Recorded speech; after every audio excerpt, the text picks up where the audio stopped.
Today we're speaking with Julianna Carroll in Sharon, Connecticut. I'm Maureen Kirby-Dore. I'm a Board of Trustee at the Sharon Historical Society, and this is part of our oral history program. It's Tuesday, February 27th, 2024. It is almost 60 degrees out, unusually warm and absolutely beautiful day. Thank you so much, Mrs. Carroll, for agreeing to sit down and speak to me about your history of your life and growing up in the South, as well as living in other places, including Sharon. You're welcome. So I just want to get a few kind of important things out of the way. What is your date of birth, place of birth? I was born July 25th, 1925 in Wauchula, Florida. Can you tell me how you spell that, the name of your town? Wauchula.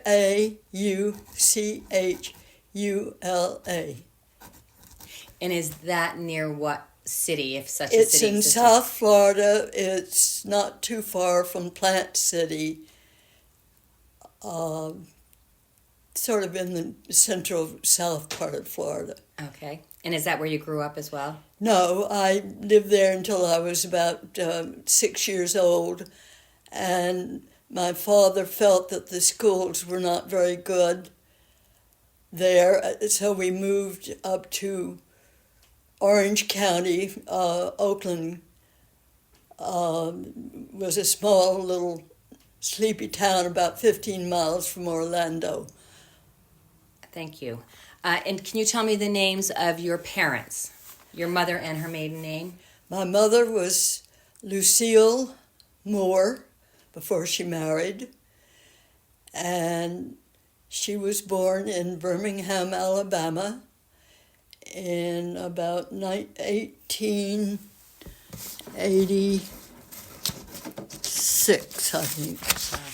And my father was Joseph Neal, and he was born in Cartersville, Georgia in about 1882. Thank you. Do you have siblings? I had 8 siblings. I'll tell you their names in order. Okay. Marguerite, Mm-hmm. Meredith, Monroe, and little Joseph, who unfortunately died when he was only 4 years old. Oh, dear. It was very sad. Then there was Mary, Eileen, Josephine, Robert, and me. That is quite a large family with a lot of M's and some J's. Yes. Those seem to be and then Eileen made it in there. Yes, she did. Are you of Irish descent?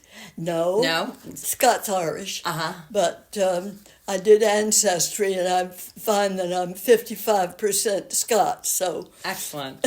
Excellent. How fun is that? How about your parents? Did they by any chance go to college?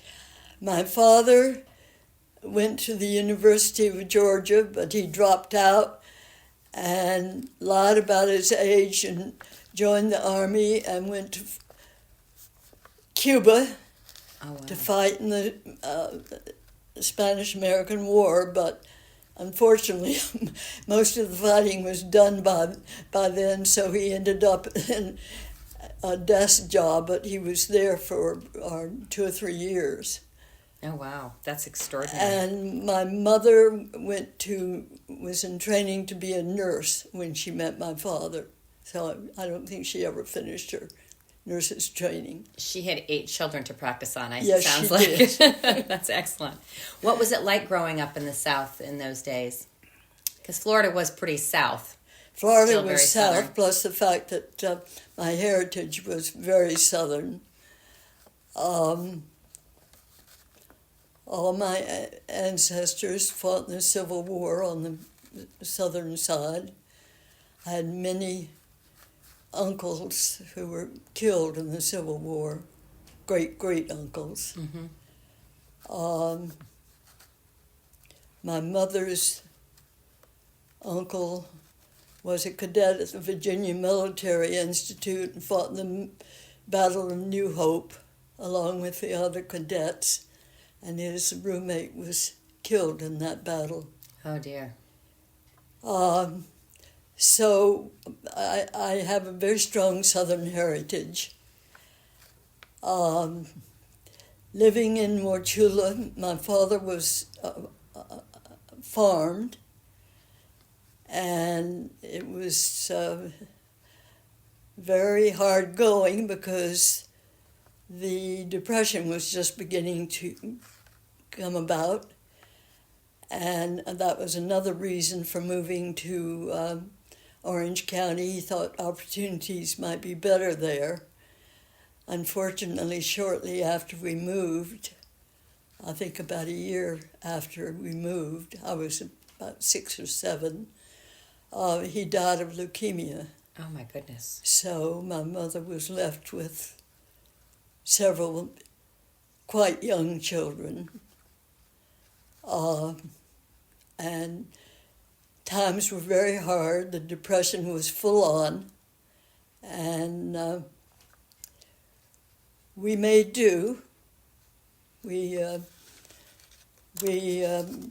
had fun together. We didn't spend any money because we didn't have any. We went to church a lot. Church was very important. That was a social crux of life in those days. We went to picnics and parties and all that sort of thing. And so we lived on the orange groves were numerous in Central Florida in those days. They've all disappeared now. We used to picnic where Disney is now. Oh my goodness. And I used to hear the black people singing in the orange groves. That's one of my strong memories, because they would come and pick the oranges and they would sing, and it was an absolutely beautiful sound. Oh, how lovely. It stayed with you all these years.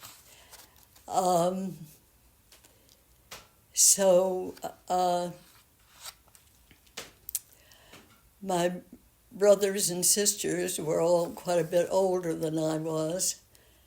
And as I say, we didn't have very much money. My mother had a wealthy uncle who helped my oldest sister go to college. And the thought was that each sibling would help the next one go. Education was very important to my family, girls as well as boys. So by the time I was in first grade, my oldest sister was already in college, and then the second one went. They all went to the university, to Florida State College for Women. And I had 4 sisters plus myself who went to Florida State College for Women. I think that might be a record. That's extraordinary. Is Florida State College for Women, is it now known today as Florida State University? No, Florida State College. College, okay. Yes. Thank you for Yes. clarifying that. What did you study in college? I studied, when I first went, you took a general course, mm-hmm. but my plan was to major in library science with an idea of being a children's librarian. And all of us had jobs in college. We all had scholarships, and we all did jobs. Mine was in the reference library in the college, and I only went for 2 years because I dropped out and got married. But as was often the case, especially in those days. Yes, it was during wartime. Wartime. Yes, you were. So, who did you marry? I married William Curtis Carroll, who When was he born? he was born March 19th, 1917, in New York City. His parents were Ralph Carroll and Dorothy Smith Carroll. And did they live in New York City? Yes. And then is that where your husband grew up? Can I take them?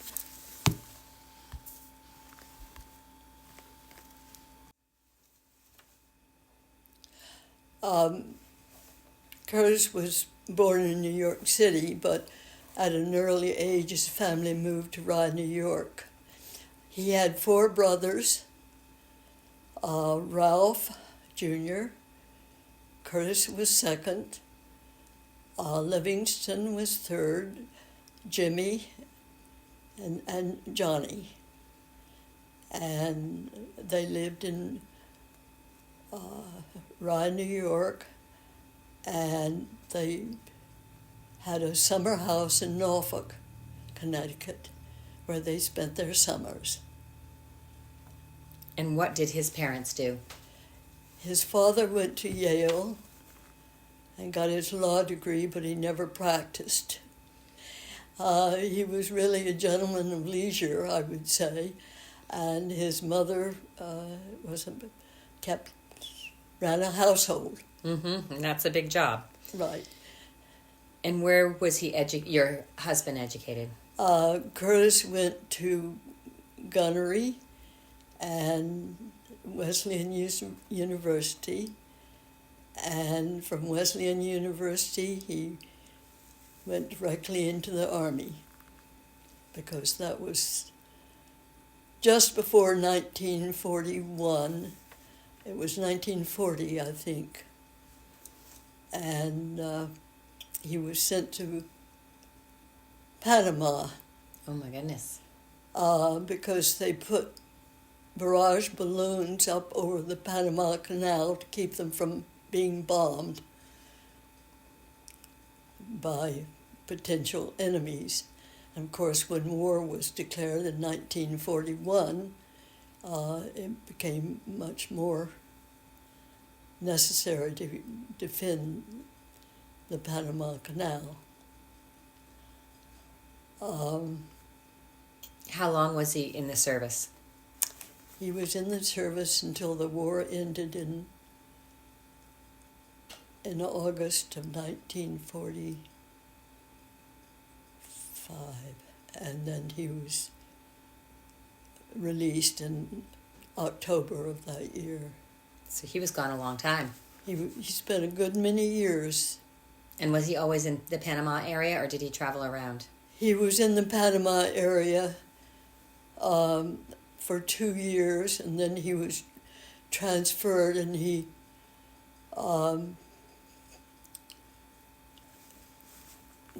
was an instructor in barrage balloons in the Orlando area, and that's when we met. When I was going to college at Florida State,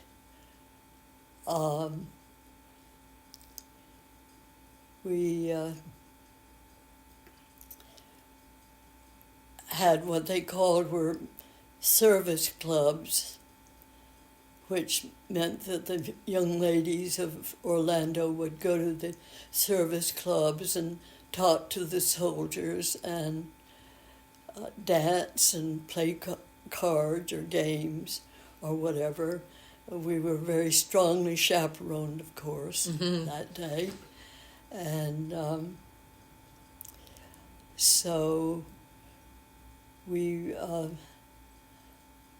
one evening, I guess I was in my first year of college. It was summertime, and I was working at the library in Orlando in the children's department. And my sisters said, "Why don't we go to the service club?" So we went, and this young man came over and asked me to dance, and later he admitted that he only came and asked me to dance because his buddy pushed him into it. Said, "There's a nice little girl for you." So we talked, and we got to know each other, and we started dating. And it was a long-distance romance because, of course, in September I went back to college. Mm-hmm. And so we wrote many letters, and he, on his leaves, he would come up to Tallahassee to see me, and of course on the holidays and at Christmas time we would see each other. But it was as I say, a long-distance romance. Did you save your love letters? Oh, yes. Excellent. I have them. How wonderful. So we dated back and forth, and we finally decided to get married. I guess it was a year after we first met, in June of 1945. We were married in Charlotte, North Carolina,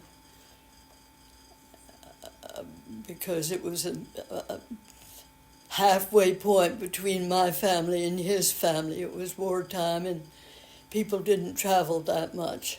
So we had our wedding there. It was at my brother's home at that time. So then we went on honeymoon to Ponte Vedra, Florida, and went back to, he was stationed at that time in Augusta, Georgia. So we had a little apartment there, and that's where we lived. But I want to talk about the wartime. When I was a senior in high school, it was December 1941, and my friend and I was living at home, of course, in Orlando, and my friend and I had just gone for a bike ride. It was Sunday morning, and we came home, and I came in the house, and my sisters were there listening to the radio, and they told me that Pearl Harbor had just been bombed. And, of course, everybody was extremely shocked, and we were all very shaken. The next day at school, the principal of the school called a convocation, and we all sat and listened to President Roosevelt give his famous Day of Infamy speech. And I said to my friend, "Well, my brother will have to go. My younger brother next to me was at the University of Florida at that time. He was, I guess, 21. And he volunteered immediately. He ended up in the Pacific. My older brother was deferred because of health problems, so he did not go. But we all immediately were ordered to put black-up curtains at the windows, and we all were given ration books. Of course, there was no gasoline, so we did a lot of walking and traveling around by bus. but everybody's spirits were high. And of course, the next September after that, I went off to college. And in college, we were sort of insulated from the war. It's not that we weren't brought up to date, but we were sort of like in an ivory tower. We were given news, but it was not as though it was real. Until one day, a girl we knew in our dormitory on our floor, I remember distinctly coming out, and her parents were there with her, and she started shrieking and sobbing, and her fiancé they came to tell her that he had been killed. Oh, no. And that struck a terrible, terrible pang to my heart. It made the war very real then. It did. It made it very real. Plus a cousin of mine, a young man, a handsome young man, went to the University of Georgia and met his wife to be there. I went to their wedding.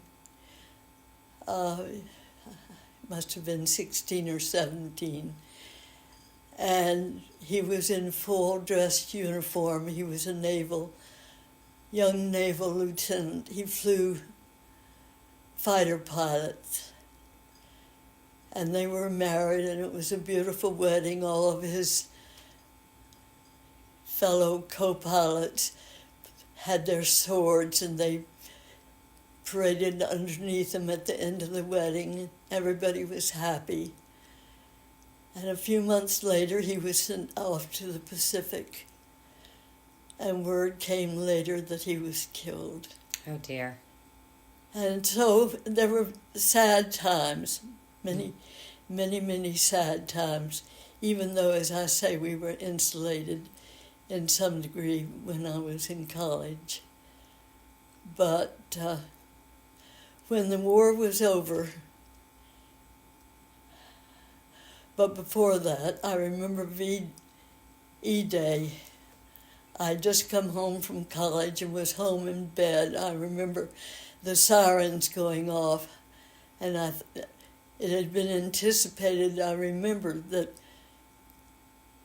it was VE Day and all the sirens were going off, and everybody was so happy. It was definitely a celebratory time. Hmm? It was definitely a celebratory time. Yes. And then we went on into December of that year, and the Battle of the Bulge was going on, and everybody had thought that victory was imminent, but it wasn't.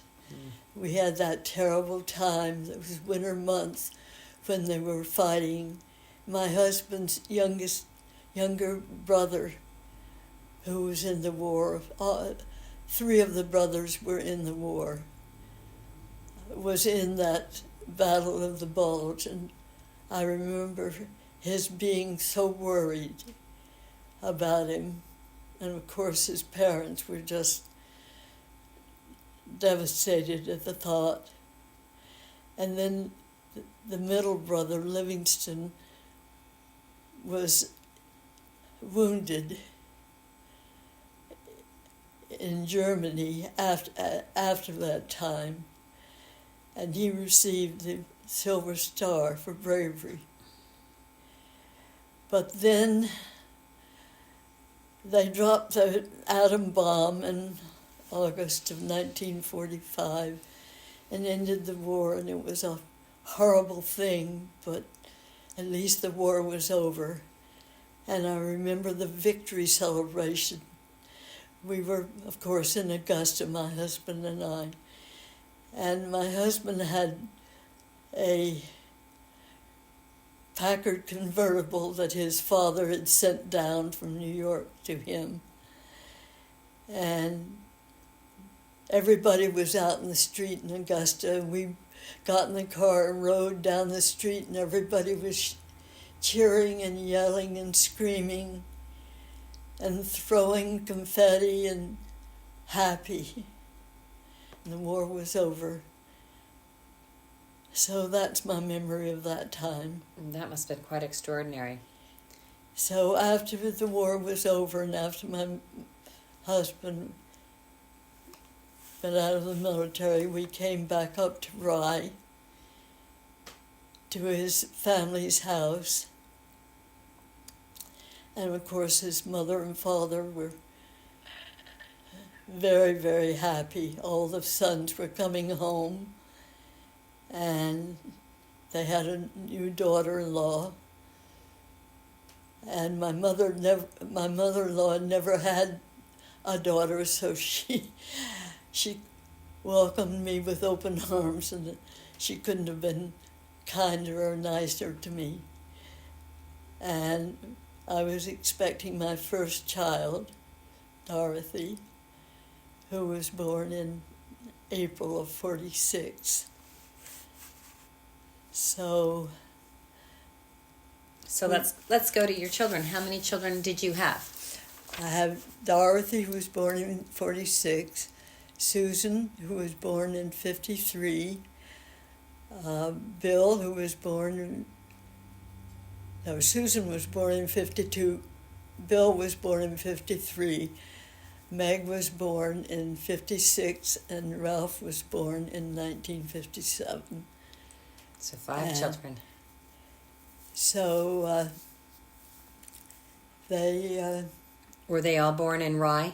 No, we had moved from Rye at that point to North Stamford, where we bought our first house.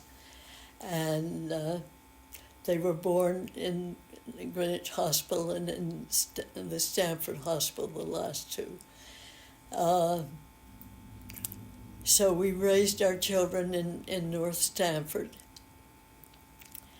And they went to Low Haywood and St. Luke's School, and then on to college. Do you want me to tell you where they went? Sure. Well, Dorothy went to Wheelock. Susan went to Wheaton in Massachusetts. Bill started at Norwalk Tech, but he didn't finish. He decided he wanted to get a job. So Meg went to Skidmore, and Ralph went to Wesleyan University in Ohio. And of course, Dorothy and Susan and Meg are teachers, and they're carrying on a tradition because 4 of my sisters were teachers, and Bill was a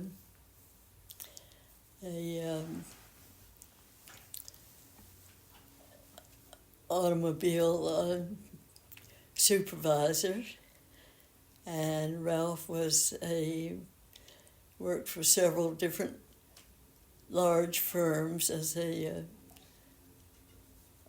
supervisory traffic coordinator. And do you want me to tell you about their families, or? No, I want to ask you about your husband. What was he doing for a career after? After we came north. Mm-hmm. And I have to tell you, I saw my first snow that Thanksgiving. It looked like pillow feathers, goose feathers floating in the sky. That must have been something. It's quite a revelation. No, he worked in New York City for a while at First National Bank, and he didn't like the commute and he didn't like the corporate world, so we moved to North Stamford, and he worked at the First National Bank in Stamford for a number of years. And he ended up at what became People's Bank in Connecticut in Norwalk. He was a treasure there. And how did you find your way to Sharon, Connecticut? My husband's family, Ralph and Dorothy, had a summer home for many years, and in Norfolk, Connecticut, and we used to go there to visit very often, spent weekends and vacations there, and loved it. And we thought we'd like to retire there. So when it was almost time for my husband to retire, we started looking in Norfolk. We thought we'd like to retire there.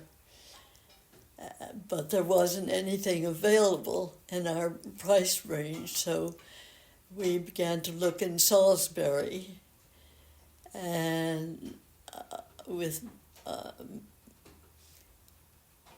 Mr. Borden, Al Borden. Oh, sure. And he didn't have very much to show us either, so we stopped looking for a while.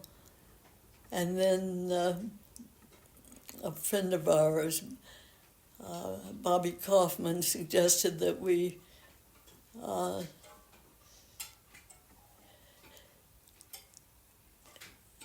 arrange with Mrs. Brown in Salisbury, who was a realtor, to look in Sharon. So she brought us to Sharon, and we looked at 2 or 3 houses, and found the house on Hilltop Road. It was a hot, hot day in July, and we looked at the house, and we went out in the back, and there was a pool, and the lady who owned the house was swimming in the pool. I thought to myself, boy, wouldn't my kids love this? So that was the house we chose. Plus it had lots of bedrooms, and I thought there would be plenty of room for our children and whatever grandchildren we may have to come to visit. So that was the house that we chose. And it's a very elegant federal house, a historical house in Sharon as well. Yes, it was.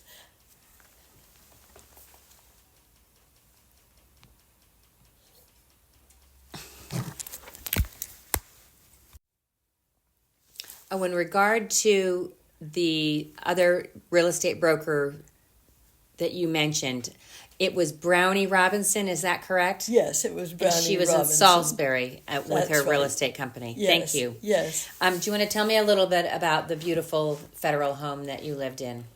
Well, it was a beautiful house. It was known as the James House because a big family of children and their parents lived there by the name of James, and I think that they must have lived there for a number of years. I never knew them. But Margie Dominic bought the house when the James moved, and she completely remodeled it. She didn't do anything to the structure of the house, but she put wall-to-wall carpeting throughout. She put in a pool, she put in a terrace, but she didn't change the charm of the house at all. I think it was built by a person by the name of Cowles in about 1804. And I think that the central part of the house was built then, and I think that an outbuilding was moved over and attached to the house because it had very low ceilings. It was quite primitive, and I think that at one time it was used as an outdoor kitchen, a summer kitchen is what they called them. But the main part of the house had a big center chimney with a inside inner staircase next to the chimney. And Margie Dominic used to tell the story that someone told her that it was used as an underground railroad back during slavery times. She could never confirm that, but she claimed that when she was having the pool put in, that she found tunnels. So that's just Oh my goodness! a Interesting. fable. Interesting. Thank you for sharing that with us.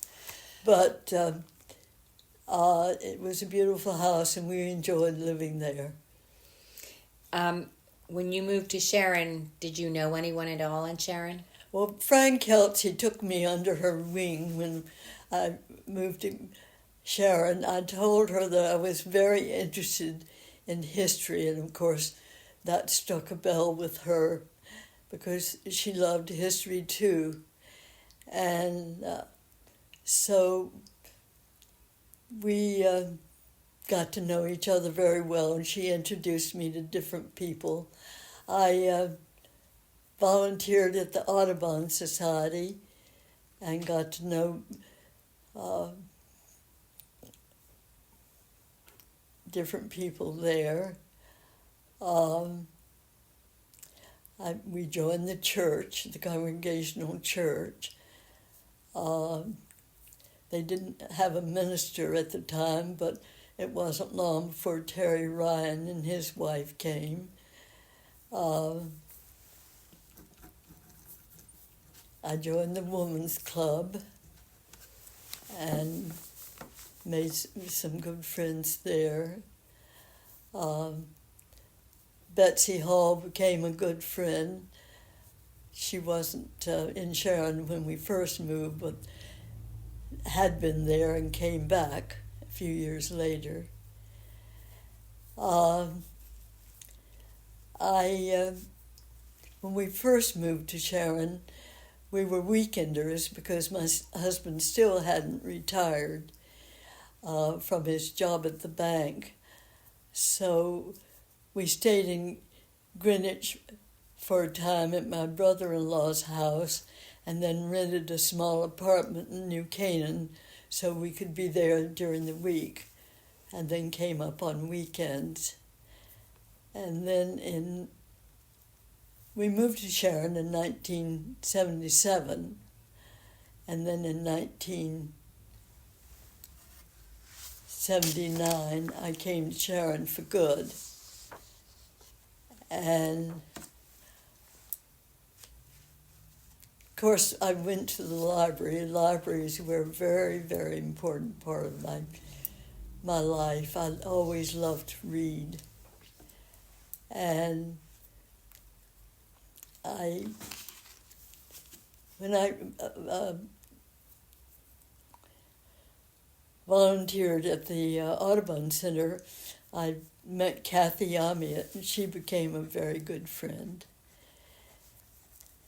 And then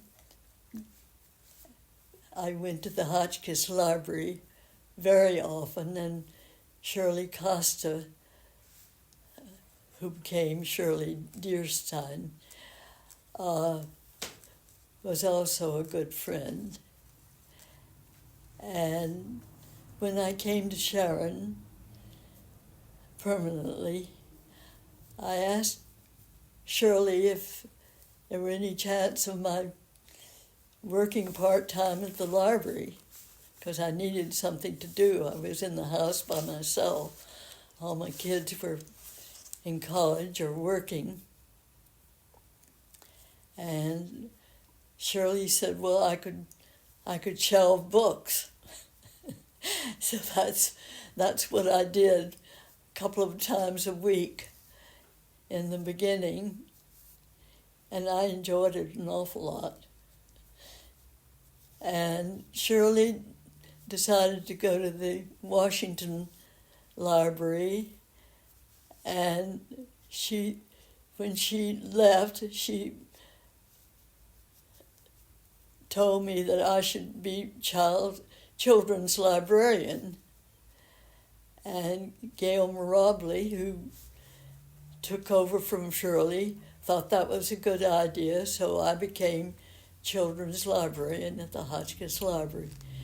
And it was a very happy moment in my life because I loved books, I loved children's books, and I loved children. So we were quite a happy little group at the library. There was Gail, there was me, there was Adelaide Emery, and there was Mary Lignor, and Kathy Amiot was there from time to time. She was not there the whole time that I was there. She had other jobs in between. But we tried to develop a program for the children, Gail and I, and we had a story hour, and we had a reading program during the summer for the school children. I would go to the school in May or June to tell the school children about the reading program. And we would always have a big event at the beginning of the summer to get them interested in coming and signing up. And then we would keep little notebooks. The children would keep notebooks of their reading, and we would give little prizes, and we would have little reading programs. One of the big events at the beginning of the reading program, it was a year of the Summer Olympics. I don't remember which one, but we decided to have a parade up the village green. And Shirley Deerstein's husband played the French horn. So Billy Clegg and Jean Salter led the parade because they were very helpful to me. And Mr. Deerstein played the French horn, and all the children paraded up the village green. And Rick Ives, who was a coach at one of the schools in New York, helped me plan the Olympic program. And we had prizes for everybody, and it was a lot of fun. Another year, we had a balloon launch at the beginning of the reading program, and that was fun, too. Then the story hour was the joy of my life. I got to know the mothers of the little children. It started out very small, but then it got to be quite big. So we had to separate it into two groups, the 3 to 5-year-olds and the 2-year-olds. And Linda Pepe, who later became a teacher over at Canaan School, took the 3 to 5-year-olds, and I did the 2-year-olds. Wow, 2 is very young. And we used the felt board with the 2-year-olds. I would tell them stories, and they would put the figures on the board. And then we would have a teddy bear march. Each child would have a stuffed animal, and I would play a march on the recorder, and we would march around the stacks. And sometimes, if the weather was nice, I would take my recorder and give everybody little American flags, and we would march around the block around the library. Oh, that's great. I'm sure they love that. And it was lots of fun. How many years were you the librarian there, or did you work at Hotchkiss Library in Sharon? I would say 15. Mm-hmm. I'm not absolutely positive. So you really built a that. program by the sounds of it, because it created a lot of interest. Oh, yes. And we also would have special events, like at one time, Mike Dudak from the Miles The Miles Audubon Sanctuary. Sanctuary came with different animals, birds, and other wild animals, and gave us a little talk. At another time, Linda Pepe's father-in-law, who was a veterinarian over in Canaan, came and brought some puppies and kittens and gave the children a little talk about how to take care of pets. And it was lots of fun. We did crafts. So they had a rich curriculum even at a young age, and fostered some interesting learning. The whole idea of the library was a place of meeting, a place of books, a place of greeting friends, a nurturing community feeling. And that was the feeling that we hoped that the library would give to the community of Sharon, and I think it did. And do you think it does that today? I know in Salisbury, years ago, they created a large space where they had programs and meeting and a lot of different kind of programs, from historical programs, or I think other people were able to use their space. Do you think that the library do they still do a children's program at Hotchkiss Library?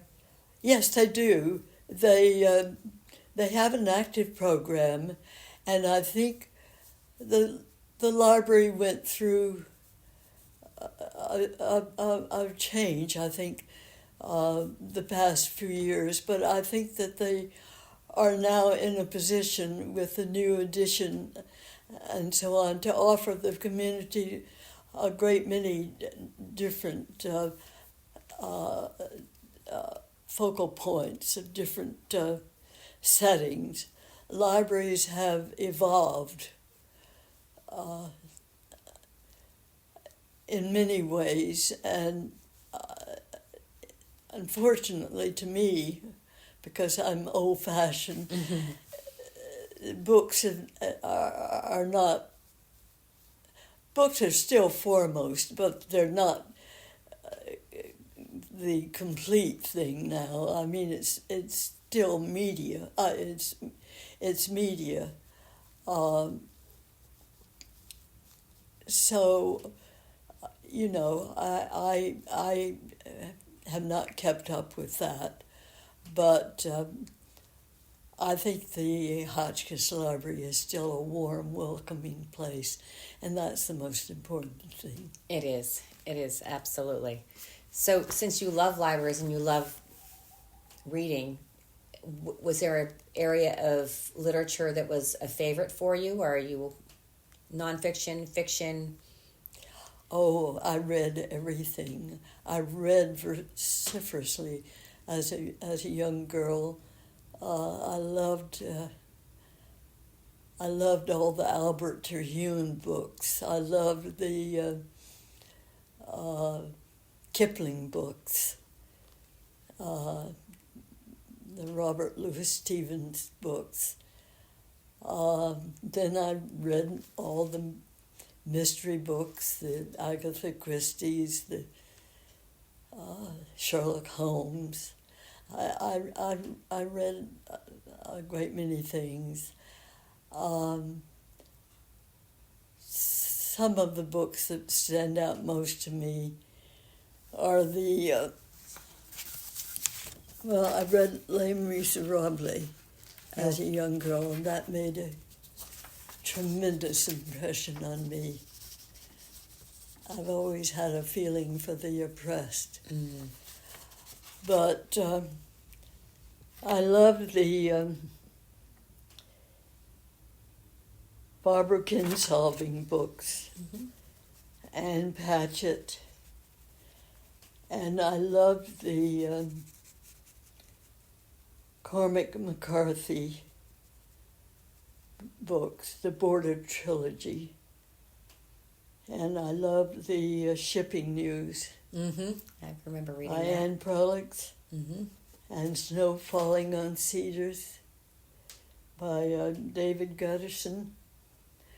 Unfortunately, I can't read anymore, but I do listen to the book tapes sometimes. And do they have those at the library? Yes, they do. Oh, excellent. They have a very good selection of book tapes on the library. I just finished listening to Anne Patchett's newest book, and I can't remember Tom's River. Mm-hmm. And it was well done. Did you read any of the Harry Potter or all the Harry Potter books? I don't like fantasy. I love the books on nature. I read all the James Herriot books. That's what I was going to say. And the Hal Borland books. Yeah, those are great. I still think that Hal Borland's house should be made a National treasure. A national treasure. I just missed meeting him because he died the year that we moved up here, but I love his books. Mm-hmm. No, that's great. Let's see. What else is... I wanted to talk to you before we get moving on to the decades. You mentioned that you have a granddaughter that teaches nonverbal children and how helpful storytelling has been with the felt storyboards. So I guess it goes to not only children who are nonverbal, but all children need different ways of learning because not every child learns the same way. Did you find that in your work there, and how would someone like your daughter who deals with somebody with like a nonverbal child Well, teach? yes, Casey grew up in the suburbs of Atlanta, and unfortunately she had a learning disability. She did not, she had a short-term memory problem, so it was very hard for her to learn to read. But her parents were wonderful and saw to it that she got all the extra skills and help that she needed throughout her education. She went on to college at the University of Southern Georgia and graduated and went on to get her master's in special education and specifically in autistic education. And she teaches at a elementary school in Swanee, Georgia, and actually she was voted Teacher of the Year at her school. Oh, wow, congratulations. And she went on to make it to County Teacher of the Year, but she did not become the Georgia Teacher of the Year. But I sent her the felt board and the characters of some of the nursery tales because it's not only the telling of the story, it's the participation when the children have the feel of the object and put it on the felt board to make the story. So she felt that helped the children not to verbalize so much, but to enjoy the story. And that was a big part of my storytelling participation when I was doing it at the library. We also helped the children pick out books, and many, many books went out, believe me. There was no limit. They could take as many as they liked, and all kinds of books they took, and they all came back, too, by and large. Oh, that's really great. Is there anything else that you wanted to share with us about Sharon when you moved here and what Sharon is like today? And just to point out to our listeners that you are quite extraordinary at the age of 98, and you don't seem any different than when I was in the library with our young son of 3. So clearly you've got a couple of keys to a wonderful life, and a lot of it must be books and reading. But what kind of changes have you seen around Sharon? When we first moved to Sharon, it was like breathing a big breath of fresh air, because Stanford and North Stanford had become so frenetic. Everybody was climbing over everybody else in order to get ahead. And it was dog eat dog.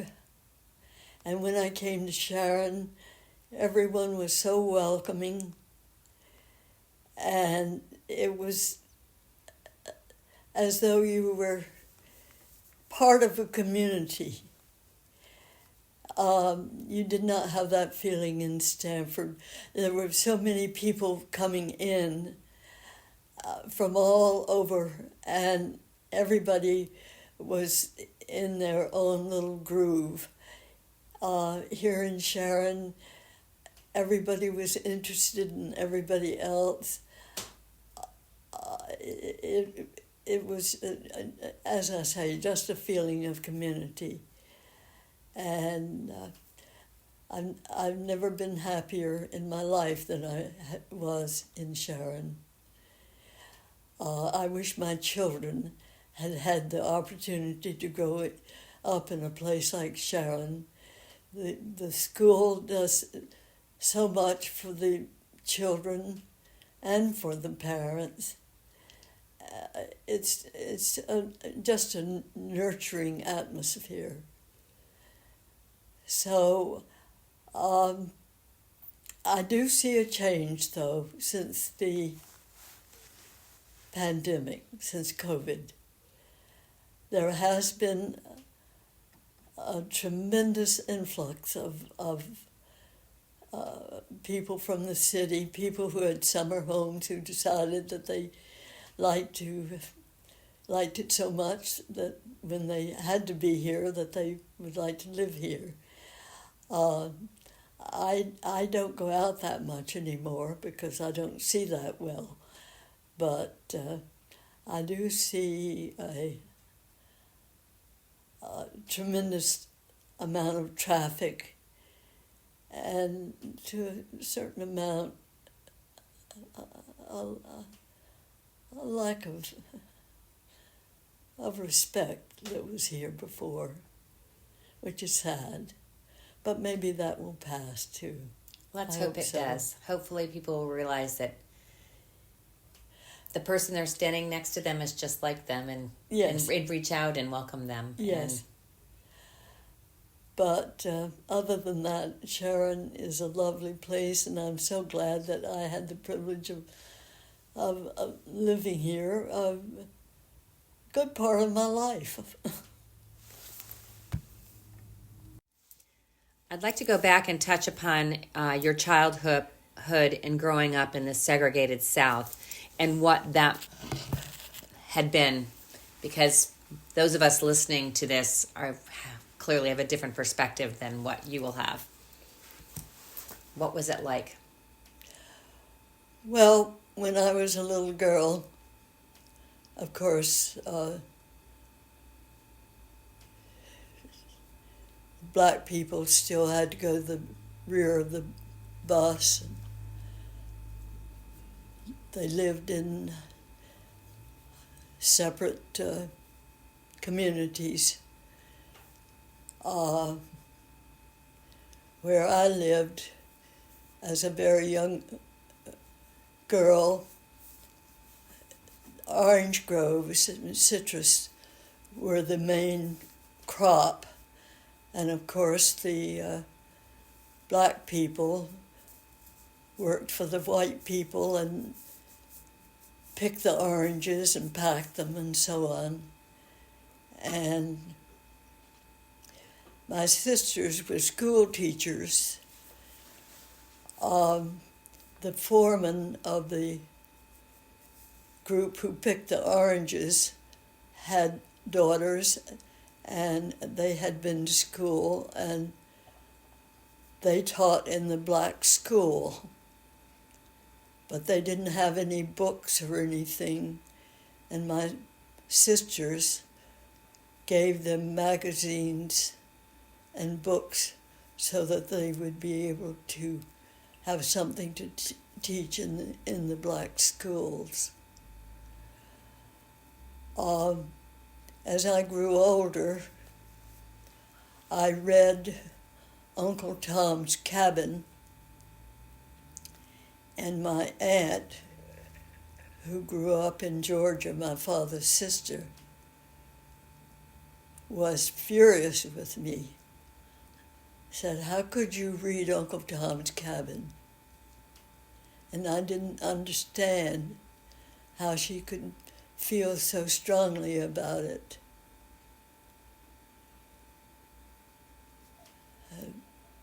We didn't see very many black people in Orlando. They mostly stayed in the sections where the black people lived.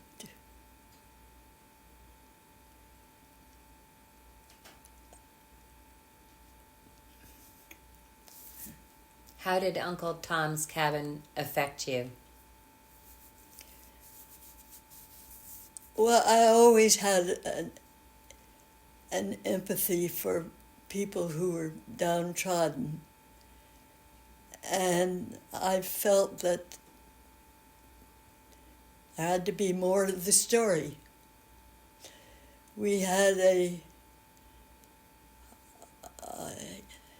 woman who came and helped us in the house because my sisters were teaching school. My mother wasn't well.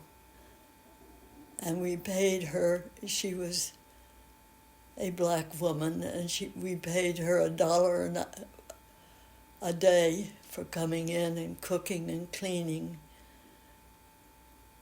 And she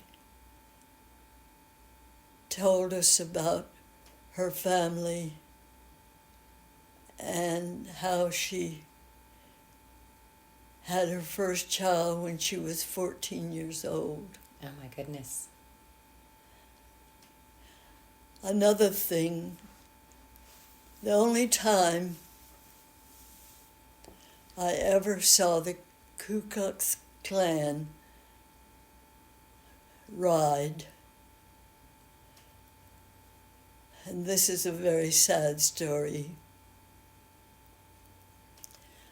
I took the bus. I was about 8 years old, and there was a young girl on the bus, a white girl, and she was obviously pregnant. She couldn't have been more than 12 or 13. And everybody made fun of her. And it turned out that it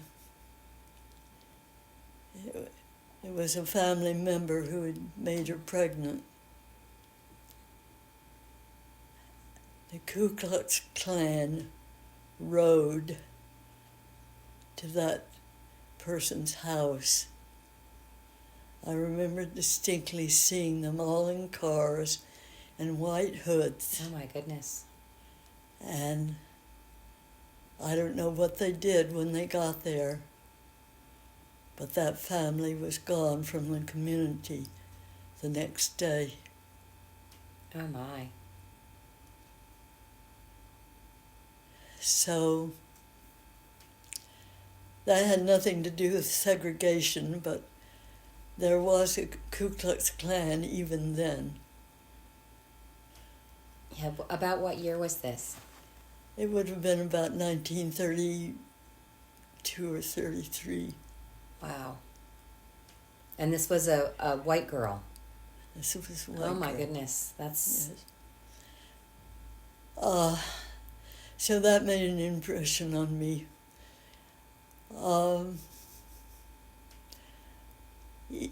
Even during World War II, there was segregation. The black soldiers and the white soldiers did not. They had their separate They had mess halls, separate everything. Yes. Barracks. Yes. Yeah, no, definitely not part of our better part of history. The day that Martin Luther King was shot, I cried. And I said to God to forgive them. Mm-hmm.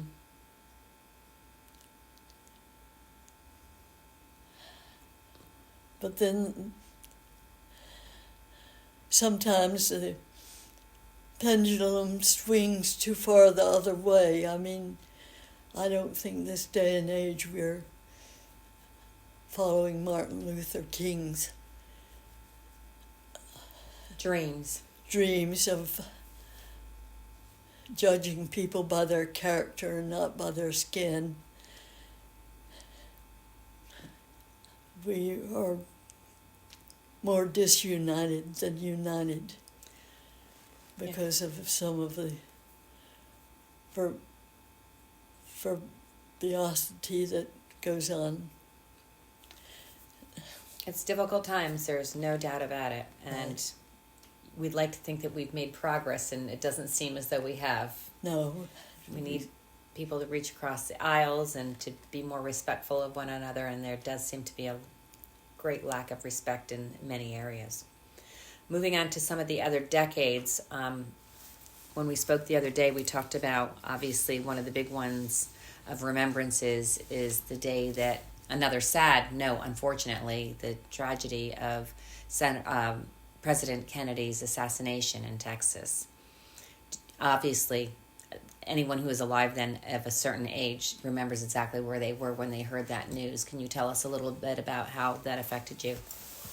Yes, I remember I was going to pick my sons up at school, and I heard it on the radio. I had my car radio on, and I heard it then, and I drove into the school, and my sons came out, and my youngest son was in first grade, and his teacher came out. And I said, "Have you heard the news?" And she was crying. She said, "Oh, they've done it, those people in Texas." Well, it wasn't the people in Texas who did it. It was something far bigger than that. But I remember going home, and we had a television, a black and white television set, and I couldn't stop watching it. It was a very sad time. Then, of course, a few years later, Robert Kennedy was assassinated. And it just seemed, as though it was one tragedy after another. No, you're right about that. For a happier remembrance of the 60s, we landed on the moon. We landed on the moon. We also had a time of chaos and revolt. And I had 4 teenage children who were all very affected by the Beatles and the Vietnam War and the protests. My 3 oldest children My oldest daughter was married at the time, but my two next children were in high school, and Woodstock occurred. I was going to ask you about Woodstock. And they begged and begged and begged to go. And my married daughter and her husband were going, so I gave them permission to go as long as they would be with my daughter, who was, I think, 23 at the time. So off they went to Woodstock. I had no idea of what they were getting into. Then I started getting news reports about the conditions up there, the mud and the drugs and the things that were going on. And my husband and I were beside ourselves until they came back home. They did get back home in one piece, but they were never the same. They still talk about it, and they're very proud of themselves for having gone. Sure. I'm so sure. That must have... Well, no one ever expected it to have turned out the way it turned out. No. I mean, it was just... It was kind of like there was social media in those days, and there wasn't. It just... The word of mouth just spread, and the next person wanted to go, and the next person, and of course then they had the terrible weather, and... but what an amazing feat that was. It was a mob scene, and I guess that we're very lucky that they came through unscathed. Oh my goodness. Was there anything else you'd like to add to some of the history you're sharing with us?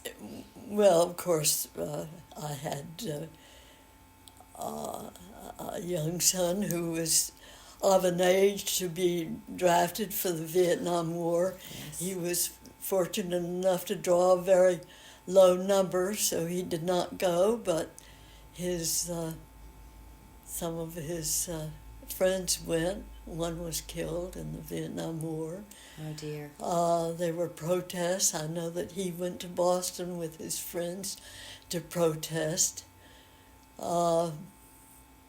My husband was very conservative, and it bothered him quite a bit, but we got through it.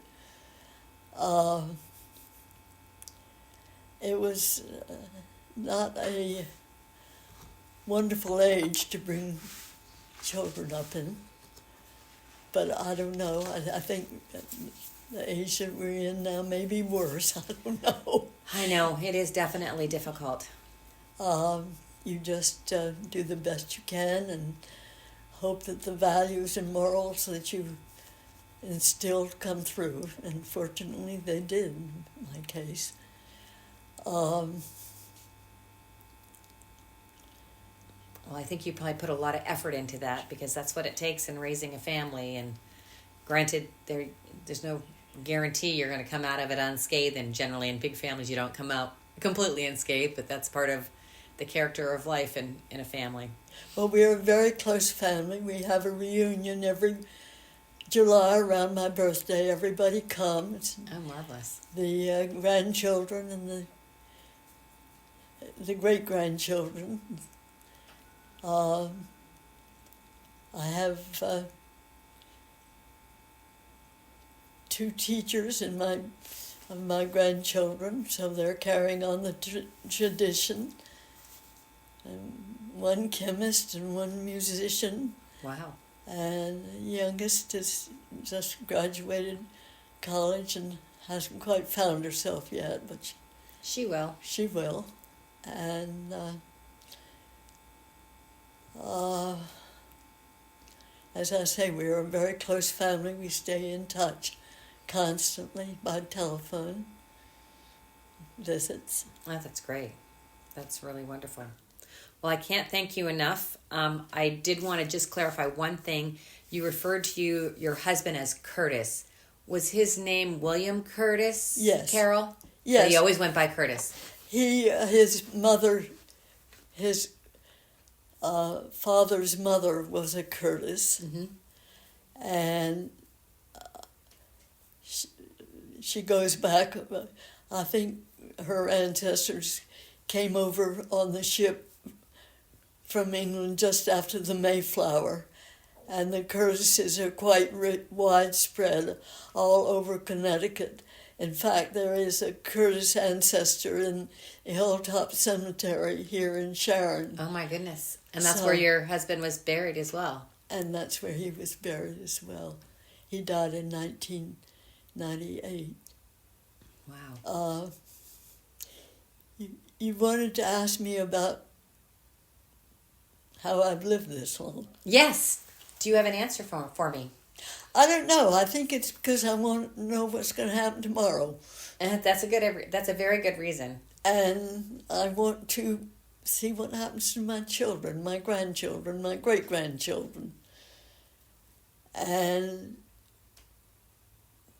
I have read a lot. I've broadened my experiences, even though I haven't traveled a lot. I travel vicariously. I do look at a lot of documentary on my computer. Mm-hmm. So I travel that way. And I read a lot of history on my computer. And since I can't read books anymore, and I'm interested in what's going on. I watch the news, and I watch a lot of different viewpoints. Mm-hmm. But I have very strong viewpoints of my own. I bet. That's great. It's wonderful. No one's going to spoon feed you anything. So you're definitely very engaged in life. And I think that says a lot about why you do so well. Do still have a very strong faith. Mm-hmm. I was brought up in a very strong religious belief as a young child, and that will never leave me. And unfortunately, I think religion is passé for a lot of people. And I think it's too bad, because I think our country could use some of it right now. I tend to agree with you. So, well, thank you so much. I really appreciate it. You were most welcome.